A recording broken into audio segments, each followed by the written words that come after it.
सतपाळा तलावाच्या नैसर्गिक जीर्णोद्धाराच्या भूमिपूजन कार्यक्रमाच्या प्रसंगी उपस्थित नालासोपारा विरार मतदारसंघाचे सर्वांचे आपले लाडके राजनप्पा, ज्यांच्या सक्रिय पाठिंब्यामुळे आणि ज्यांच्या सक्रिय सहभागामुळे आज हे काम होऊ शकते, अशा स्पार्क संस्थेच्या श्रीमती पद्मश्री शीलाताई, आता आमच्या शीलाताईचे रामदास भाऊ, आदिवासी एकता परिषदेचे दत्ता भाऊ, जॉन परेरा साहेब, आमचे म्हात्रे साहेब, लोकवीस साहेब, पॉल साहेब, दर्शनाताई, संगीताताई, दर्शनच माझ्या तोंडात येतं, संगीताताई, आणि ह्या कार्यक्रमासाठी आणि हे सगळं करण्यासाठी जे धडपडतात नेहमी सतपाळासाठी आणि वसईसाठी, फक्त सतपाळ्यासाठीच नाही तर पूर्ण वसईसाठी ज्यांची धडपड सुरू असते, असे आपल्या सगळ्यांचे लाडके प्रफुल्ल भाऊ, नितीन भाऊ, उमेश भाऊ, इथे उपस्थित सर्वच श्रमजीवी संघटनेचे कार्यकर्ते आहेत, बीजेपीचे कार्यकर्ते आहेत, महायुतीचे कार्यकर्ते आहेत आणि सर्वच ग्रामस्थ, मी सगळ्यांना या भूमिपूजनाच्या दिवशी सर्वप्रथम शुभेच्छा देते की आपल्या वसई मतदारसंघामध्ये पहिला कार्यक्रम हा असा होतोय की जो खरोखर आवश्यक आहे आणि देशामध्ये म्हटले महाराष्ट्रात तर हा पहिला कार्यक्रम असेल असा नैसर्गिक जीर्णोद्धाराचा. सुशोभीकरणाच्या तलावांचे कार्यक्रम खूप होतात, पण नैसर्गिक जीर्णोद्धाराचा हा कार्यक्रम हा खूप महत्वाचा आहे.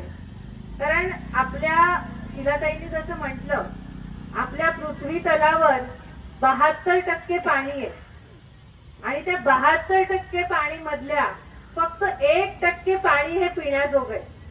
72% मधलं फक्त 1% पाणी आपण पिऊ शकतो, बाकी सगळं पाणी हे खारं पाणी आहे जे आपण पिऊ शकत नाही. म्हणजे विचार करा, त्या 1% मध्ये आपण किती भागीदार आहोत आणि मग त्या पाण्याचा वापर आपण कसा केला पाहिजे. आपण फक्त मागणी करतो की आम्हाला पाणी पाहिजे, पाणी पाहिजे, पण जे निसर्गाने आपल्याला पाणी दिलेलं आहे त्याच्या संवर्धनाचं काय, त्याच्या संरक्षणाचं काय, हा विचार आपण कधीही करत नाही. आणि मला असं वाटतं, मला खूप अभिमान आहे प्रफुल्ल भाऊ तुमचा की तो विचार तुम्ही इथून सुरू केलेला आहे आणि तो विचार आपल्या गावागावामध्ये, शहरामध्ये पसरायला पाहिजे. मला फक्त तुम्हाला एक छोटीशी गोष्ट सांगायची आहे की आपण विचार कसा केला पाहिजे. आपल्याकडे पाण्याची ही बाटली आहे, समजा आपण प्रत्येकाकडे एक एक पाण्याची बाटली दिली, ते पाणी आपण पिणार आहोत. पिल्यावर काय करतो, हा फेकून देतो. जर ह्या पाण्याची पातळी कमी होत गेली आणि ती संपली, आणि असा विचार करा ही शेवटची बाटली आहे तुमच्याकडे पिण्याच्या पाण्याची, यानंतर या पृथ्वी तलावर तुम्हाला पिण्याचे पाणी मिळणार नाहीये, ही शेवटची बाटली आहे. मग तुम्ही काय करणार? जपून वापरणार, बरोबर, पण जपून वापरून किती वेळ वापरणार? कधी ना कधीतरी ते पाणी संपणार आहे, बाटलीतलं संपणार आहे ना. मग काय करायचं? आपण फक्त स्ट्रॉ टाकून पाणी उपसा करतो, पण त्याच्यामध्ये परत भरण्याची जबाबदारी कोणाची? ती आपलीच जबाबदारी आहे. सगळ्यात मोठा सोर्स पाण्याचा जर कुठचा असेल तर ते पावसाचं पाणी आहे आणि हे पावसाचं पाणी सगळ्यात शुद्ध पाणी असतं. त्याच्यामध्ये काही खारटपणा नसतो, त्याच्यामध्ये कुठचेही हानिकारक मिनरल्स नसतात. जे पाणी आपण पिऊ शकतो असं पाणी असतं. खाऱ्या पाण्याला सुद्धा पिण्यालायक बनवण्याची ताकद या पावसाच्या पाण्यामध्ये आहे. म्हणून मी रेन वॉटर हार्वेस्टिंग हा शब्द आता वापरते. ते करणं खूप गरजेचं आहे. फक्त स्ट्रॉनी पाणी उपसत राहिलं, बोरिंगा मारल्या, विहिरी खोदल्या, आपल्या पृथ्वीचं पाणी आपण फक्त उपसा करतोय, ते भरण्याची जबाबदारी सुद्धा आपली आहे. मग ते कसं करायचं ह्यासाठी आपण विचार केला पाहिजे. मग आपण म्हणू पावसाचं पाणी पडतं, ते तर जमिनीत जिरणारच आहे ना. जिरणार आहे, पण ते जिरवण्याची एक पद्धत जर आपण अवलंबली तर ते पाणी जास्तीत जास्त जिरेल. तलाव आहे, तलावाच्या बाजूने जर आपण अशी पद्धत अवलंबली, खड्डे खोदले, ते जिरण्याची व्यवस्था केली, विहिरी असतील, त्या विहिरींच्या आजूबाजूला खड्डे खोदले, तिथे दगडगोटे टाकले, तर जे सांडपाणी आहे ते फिल्टर होऊन त्याचा कचरा बाजूला होऊन ते विहिरीमध्ये झिरपत जाईल. बोरिंगच्या बाजूला जर अशी पद्धत निर्माण केली तर पावसाचं जास्तीत जास्त पाणी हे आपण जमिनीमध्ये मुरवू शकतो आणि ते पाणी आपल्याला पिण्यासाठी मिळू शकतं. आणि हे मी फक्त हवेत बोलत नाहीये, तर ह्याचे सगळे प्रयोग झालेले आहेत आणि हे सिद्ध झालेलं आहे की पावसाचं पाणी जर अशा पद्धतीने आपण झिरपण्याची व्यवस्था केली तर एप्रिल मे मध्ये जी विहीर आटायची ती मे जून पर्यंत त्या विहिरीची पातळी पाण्याची ही मेंटेन राहते. त्यामुळे हे सगळे प्रयोग आपल्याला करावे लागतील. आणि ही जर आपण वाट बघत बसली की सरकार करेल, शासन करेल, तर होणार नाही.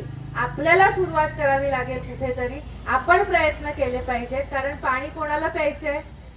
आपल्याला प्यायचंय, आपल्या मुलांना प्यायचंय. त्यामुळे मुलांच्या जर भविष्याची काळजी आपल्याला असेल तर आपण आतापासून प्रयत्न करायला पाहिजे. आणि आमदार म्हणून, लोकप्रतिनिधी म्हणून मी माझी सुद्धा जबाबदारी समजते की लोकांची जबाबदारी तर आहे, पण लोकप्रतिनिधी म्हणून मी काय करू शकते, तर त्यासाठी सुद्धा आपण प्रयत्न करणार आहोत. मी महानगरपालिकेमध्ये एक पत्र दिलेलं आहे शीलाताई की आपल्या वसई विधानसभा क्षेत्रामध्ये किती बावखळ आहेत, किती तलाव आहेत, त्याची माहिती आम्हाला देण्यात यावी. आणि बावखळ किती सरकारी जागेवर आहेत, किती खासगी जागेवर आहेत, त्याची सुद्धा माहिती देण्यात यावी. कारण की खासगी जागेवरची बावखळ आता काय होत आहे, बुजत चालली आहेत आणि त्यावरती इमारती बांधणं चाललेलं आहे. पण आपल्याला हे समजायला पाहिजे की ही बावखळ म्हणजे आपली पाण्याचे मोठे स्रोत आहेत. जर त्यांनाच आपण बुजवलं तर भविष्यामध्ये आपण फक्त पाण्याच्या नावाने बोंबलत बसू, पाणी आपल्याला पुरेसं मिळणार नाही. त्यामुळे हे बावखळ वाचवण्याची जबाबदारी सरकार बरोबर आपल्या सगळ्या नागरिकांची सुद्धा आहे. आणि ती आपण काय म्हणतो, सजग नागरिक बनून ती जबाबदारी आपल्याला पार पाडायला पाहिजे. आणि आयुक्तांनी आपल्याला कबूल केलेलं आहे की सरकारी जागांवरच्या बावखळ संवर्धनाचं काम ते करतीलच महानगरपालिकेच्या माध्यमातून. त्यांना मी हा आपला प्रोजेक्ट सांगितलेलं आहे की ते कॉन्क्रिटीकरण नाही तर नैसर्गिक जीर्णोद्धार कसे होतील बावखळांचे, तलावांचे, ते आपण पाहू. आणि खासगी जागांवरची त्यांनी अशी तयारी दाखवली आहे की जे खासगी मालक तयार असतील की मी जीर्णोद्धार करायला तयार आहे, तर त्यासाठीचा खर्च सुद्धा महानगरपालिका करेल. फक्त तयारी आपण खासगी मालकांनी ती दाखवली पाहिजे आणि त्यासाठी आपण प्रयत्न केले पाहिजे. हे एक पाऊल आहे. पण माझं वसईसाठीचं स्वप्न आहे. मी सुद्धा वसईमध्ये लहानाची मोठी झाली आहे, इथे जन्म झालाय. त्यामुळे आपली वसई सुंदर असावी, स्वच्छ असावी, वसईचं पर्यटन वाढावं. वसईला नुसतंच मिनी गोवा म्हटलं जातं, पण खऱ्या अर्थाने आपली वसई मिनी गोव्यासारखी सुंदर, स्वच्छ आणि पर्यटन जास्तीत जास्त इथे वाढेल अशा प्रकारची होण्यासाठी आपल्याला खूप काही करायचंय. म्हणजे आपल्याला बीचेस साफ करायचे. आज सकाळी मी सुरुचीवर जाऊन आली, तिथे एक मशीन लावली आहे, पण ती मशीन पुरेशी नाहीये. आपल्याला खूप जास्त प्रयत्न करावे लागणार आहे. आणि हे सगळे प्रयत्न आपल्याला कलेक्टिव्ह एफर्ट्स म्हणतो आपण, एकाने काहीही होणार नाही. आपण सगळ्यांनी मिळून जर केलं तर होऊ शकतं. आणि म्हणून माझी अशी संकल्पना आहे की आता आपल्याला तलाव सुशोभीकरण करायचंय, आपल्याला स्वच्छता करायची, आपल्याला बीच साफ करायचे, तर आपण नागरिकांच्या कमिट्या बनवू आपल्या विधानसभामध्ये. ज्यांना ज्या गोष्टीमध्ये इंटरेस्ट आहे, ज्यांना ज्या गोष्टीमध्ये अभ्यास करण्याची इच्छा आहे, त्यांनी अशा कमिट्यांमध्ये यावं, त्यांनी अभ्यास करावं, दुसरीकडे जाऊन दुसऱ्या राज्यांमध्ये, दुसऱ्या शहरांमध्ये ते बघावं कसं काम चाललंय. आणि मग त्यांचा सल्ला, त्यांचा अभ्यास आणि या सगळ्याचा वापर करून आपल्याला आपली विधानसभा कशी स्वच्छ, सुंदर आणि काय म्हणतात समृद्ध करता येईल, हरित करता येईल, ते आपल्याला सगळ्यांना मिळून प्रयत्न करायचे. आणि मला निश्चित विश्वास आहे की प्रफुल्ल दादांसारखे आणि इथे संगीताताई, उमेश भाऊ सारखे सगळ्या सरपंच, उपसरपंचांनी, इथे अजय भाऊ, विजय भाऊ सगळेच जण बसलेले आहेत. तुम्ही सगळ्यांनी मिळून जर हे प्रयत्न केले, पुढाकार घेतले, तर आपण निश्चित चांगलं काम करू शकू आणि आपल्या सगळ्यांचं हरित वसई, सुंदर वसईचं स्वप्न आपण पूर्ण करू शकू.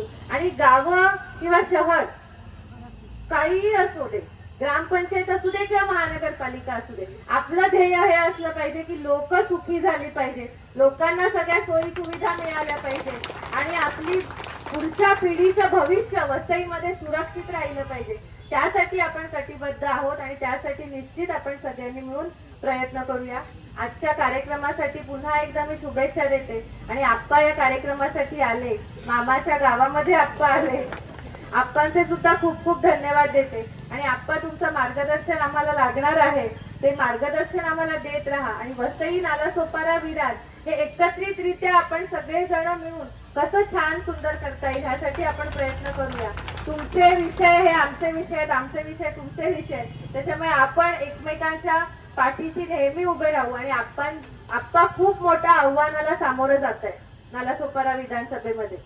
पण आप्पा, मला तुम्हाला आज या स्टेजवरून हे सांगायचंय की तुम्ही एकटे नाही आहात, आम्ही सगळेजण तुमच्या सोबत आहोत आणि विधानसभेमध्ये सुद्धा या वेळेला आपण सगळ्यांनी मिळून आवाज उठवायचे आणि आपल्या लोकांना न्याय मिळवून देण्यासाठी जे काही करता येईल ते करायचंय. खोटे प्रपोगंडे आणि खोटे नेरेटिव्ह सेट करण्यामध्ये आपले विरोधक हे एक्सपर्ट आहेतच, पण वसईची, नालासोपारा, विरारची जनता आता सुज्ञ झालेली आहे, त्यांना खरं खोट्यामधला फरक कळायला लागलेला आहे. 30 वर्षामध्ये आता सगळ्यांचे डोळे उघडलेले आहेत, त्याच्यामुळे निश्चित जनता तुमच्या पाठीशी आहे आप्पा आणि आम्ही सुद्धा सगळेजण आपल्या सोबत आहोत, हाच मी तुम्हाला विश्वास देते. आणि इथे आल्याबद्दल पुन्हा एकदा तुमचे धन्यवाद, आभार मानते. प्रफुल्ल भाऊ, इतका छान कार्यक्रम तुम्ही आयोजन केला. शीलाताई, हे जो आपण प्रोजेक्ट एका तलावापासून सुरू केलेला आहे तो मला असं वाटतं वसई, नालासोपारा, विरार मधल्या सगळ्या तलावांपर्यंत आपण येत्या 5 वर्षामध्ये पूर्ण करू असं मी तुम्हाला शब्द देते. आणि त्यासाठी जे काही करावं लागेल ते सगळे प्रयत्न आपण निश्चित करू. इथेच थांबते. धन्यवाद. जय हिंद, जय महाराष्ट्र.